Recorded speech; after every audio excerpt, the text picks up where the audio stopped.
I'm Saurabh Bilmani, a qualified chartered accountant with an experience of 6+ years in the industry. I have completed my graduation in BCom Honors from Sri Venkateshwara College, batch of 2011-14. I'm currently working with KPMG India as an assistant manager in the deal advisory division.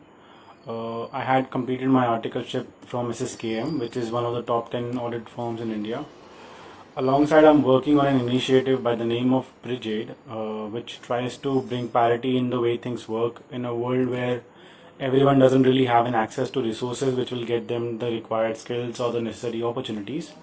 The idea is to bridge the widening skill gap amongst the working class population.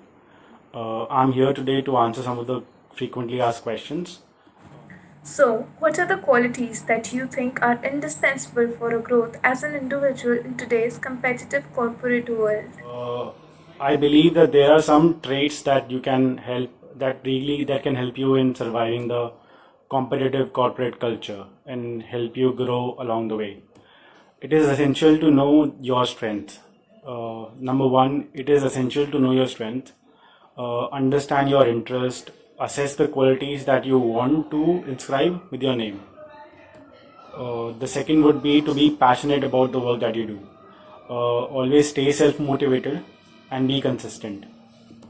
Number three, as per me, would be if stay accountable for the work that you do. Take responsibility for your action. Take ownership, be it in the job that you will be taking up, or that the job that you're working in, or any role that you're working in as a current in any current position, or in life in general. Take responsibility for your action. It will be a good thing for you. I believe if you focus on yourself and the way you perform, it will eventually show up in the way others see you. Of course, there can be some other factors which will be beyond your control and which will impact your growth. But the way to overcome everything is just if you stay true to yourself. That has worked for me till date, and I believe that can work for you guys as well. Since you are working in a deal advisory department as an assistant manager, would you like to share any of your experiences that developed your inclination towards this field? In deal advisory, I have worked under two subdivisions. First is financial due diligence, and the second one is M&A consulting, which is essentially integration and separation. Before joining KPMG, I was working as an assurance auditor during my articleship. So in audit, you usually get to work on a client. Then you do limited reviews on that client. Limited reviews, nothing but the quarterly audits that audit firms do for them. And then there are year-end audits. So basically, you're working for a client which belongs to a particular industry over the period of 1.5 year. In FTD, on the contrary, I got this opportunity to understand a lot of different businesses because different deals were happening in different segments in different industries. Because you get to see all different industries all together, and then this differentiating factor was one of the key reasons for me to shift to FDD from audit. Also, I was also fascinated by numbers, to be honest, and I believe that they do tell a story. If you think that if the numbers actually do tell a story, I know it's a dorky things to say, but it really does. Other benefits of finding yourself in a deal advisory profile includes opportunity to interact with high profile clients. You get to interact with private equities, you get to interact with high corporates from various verticals, from various growth stages, seeing their processes clearly and understanding new and innovative business models. It basically also enhances your entrepreneurship mindset as well. It gives you that edge to have an entrepreneurial value in your mindset. Uh, Another factor one would be the understanding of market dynamics. You get a better understanding of investment in a deal overview altogether if you're working in a profile like this. If you're interested in financing, corporate finance, startup financing, growth financing, then this can be the starting point for your career. Can you please share a few myth versus realities of this corporate life with us? Now let's talk about some myths versus realities. There are some myths or the realities that I've listed down. I believe these are some notions and conventions basically that are being followed, and it is there. To be honest, it exists. For example, number one would be fixed working hours. To assume that we will have fixed working hours, you will have fixed working hours post graduation on in your corporate life. That is not a right assumption to make.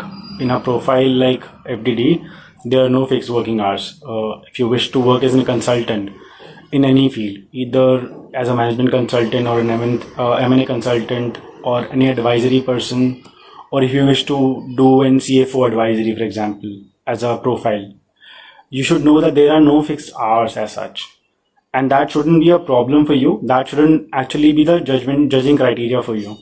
The criteria should be, as long as you are interested in the profile and the role that you're doing, it would work out and you will take out time for that.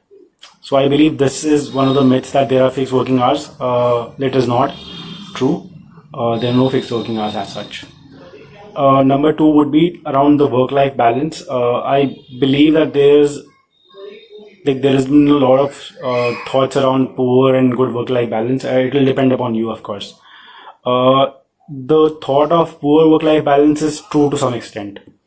If you are a consultant and because your work revolves around the client's expectation, and then there are a number of factors which will influence the workload, such as your team, your profile that you're working in, your client relationships, your self motivation, and so on.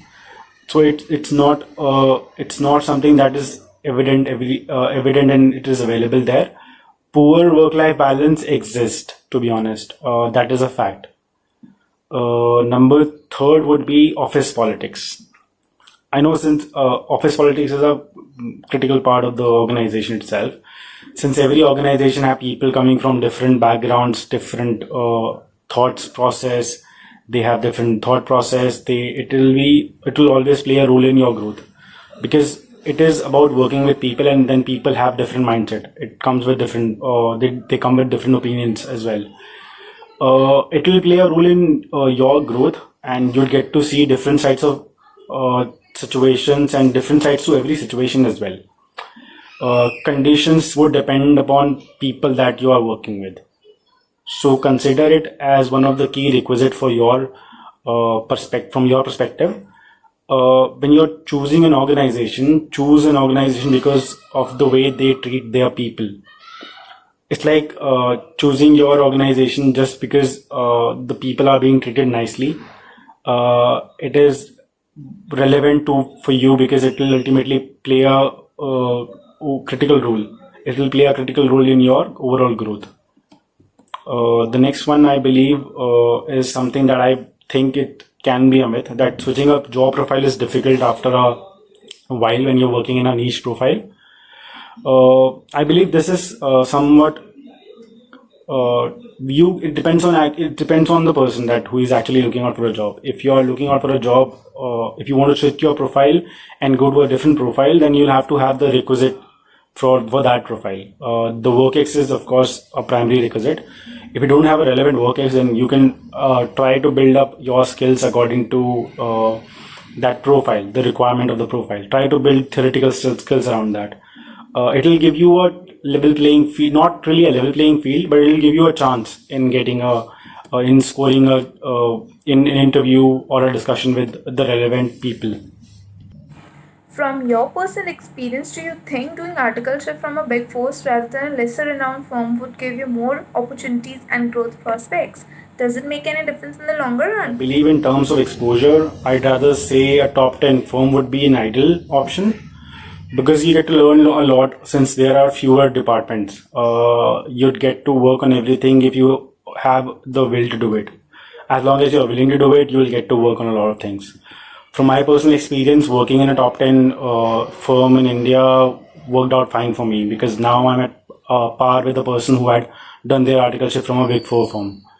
Having said that, Big Four gives you a bigger platform. It expands the number of possibilities. It actually expands your horizon to see forth the opportunities that are coming from. And there are a number of possibilities that you can do, and then there are things that you can actually work out to. It's important for you to know that there is a disparity between a person who is coming from a Big Four joining in a Big Four as a post qualification, for example. For example, if he has done a CA or an MBA, he has come to Big Four from any other firm, there will be a disparity because it is inherent for them to have people who are coming from the same background. To be honest, but it's not impossible. It's not impossible to cope up with that disparity. To sum up, I'd say it will be good if you get an opportunity for an Big Four, for any Big Four, for example. But if, in case you don't, that's not the end of the times. You can still make it. You can still actually make it. What is your advice to the young students who want to work in Big Four someday? I believe the fundamentals should remain the same, to be honest. Have a clear goal in your mind. Keep smaller target for yourself. Upskill and learn about new things every day. It's important actually. It's important to have an area of interest. Have an area of interest. At least like make up your mind and have an area of interest. Read like your life depends on it. Read as much as you can. Read about things, read about books, there are documentaries, there are novels, there are biographies. Read those. Read like your life depends on it, to be honest. Corporate world gets competitive. It is there. It would get competitive, and the only way around it is knowing how to handle yourself. You are the only one who can make or break your career. No one else can do that. It gets competitive, and if you know how to handle yourself in that competition, you can do anything that you want to achieve. Since these are the big organizations, they have good pays and perks and policies and facilities altogether. They give you those benefits. However, I'd expect you to choose job or the role over the organization. I believe that if like it is similar to what you did when you were choosing a college. When you were choosing a college, you must have decided to go for a course over a college. In the similar sense, go for a job or a role over an organization. It's similar to that. It's similar to that. Also, I believe the times have changed, and you could be doing anything, to be honest. And why restrict yourself to the Big Fours only? You could be doing anything. You could be starting up something of your own, and yeah, why target just the Big Fours? You can be doing anything else. So, what kind of a skill set does a person require to get into deal advisory? Okay, before answering the next question, I'd just explain what we exactly do in the deal advisory part of the firm. What all the services are there which are offered as a deal advisory umbrella. Under the advisory umbrella, there are services including financial due diligence, valuations, M&A consulting, management consulting, M&A tax, CFO advisory, and a lot more. The whole crux of it is to make the life of the manager easier. You can do that by taking the accountability and onus for everything that you do, inspiring trust amongst your teammates. These are the value proposition that any firm would look for in a candidate. If you're looking to join after graduation without pursuing any professional course, then you would be hired as an analyst. And depending on the service line that you opt for, you would be expected to have like basic understandings of some sort of IGAPs, maybe if you're looking out for a job opportunity in FDD, post graduation, taxation if you're looking out for an M&A tax opportunity, valuation. Then there are skills which are like evidently required everywhere. Would be PowerPoint presentations, Word, Excel, knowing how to operate research tools, knowing how to understand the data analytics. Then there are data analytics tools such as Tableau and Power BI. Since Big Fours are like moving away from Excel when it comes to data processing the data efficiently, they've been looking up for people who are actually keen in learning those data analytics tools, and then they are actually making a big thing out of it as well. If you were to ask me what exactly is something that you are supposed to do when you're joining the organization, it is about understanding that your job is to make the life of your manager easier as you can do. That can happen if you take the responsibility for your actions. Understand that it is important for a person who is handling a team for you. They don't have to micromanage you at any level, right? Make sure that you inspire that trust in the person. Make sure that they trust you to that level that they don't really believe that it is essential for you, for them to take check up on you every 5 minutes, understand what exactly are you doing, and then how things are actually working out for you. Learn that it will be important for you to take responsibility in that manner and understand this is actually important, because taking responsibility would ultimately show up in your character, and that would of course promote, or it will be a good thing for your career going forward.